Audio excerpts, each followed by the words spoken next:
Punta na tayo sa crossing. Actually, hindi ko, ngayon ko lang, kahapon ko lang nalaman na meron palang comic version ng crossing kasi ang napanood ko, yung short film niya na nasa YouTube. Panoorin nyo guys. Pag-iisipin kayo, promise. What if may mang-hold up ng bus, hold upin niya na yung bus, tapos naunahan siya ng katabi niya.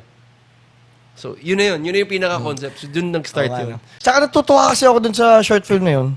Like nga, nung kinento mo, nakakatawa yung concept, pero yung presentation niya, hindi. Like,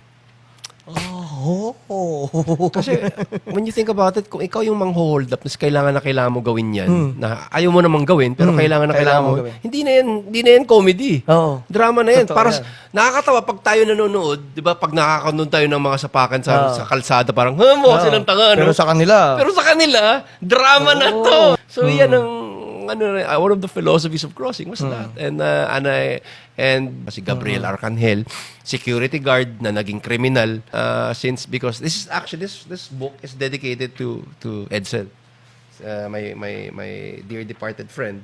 So yeah, I made this because one of the reasons na pumanaw nga siya this year. And may art to, may drawing siya. Problema, I wanted to keep Edsel's memory alive, so I used his shots. okay. So, yan yung mga actual cinematography sa film. Sa film, siya ba ang cinematographer mo? Siya cinematography. So, yan yung mga actual shots ng film. So, ginawa ko siyang comics. Ang difference sa film and the comic book, mas nahimay ko yung kwento sa comics. Always, mas nahimay ko siya.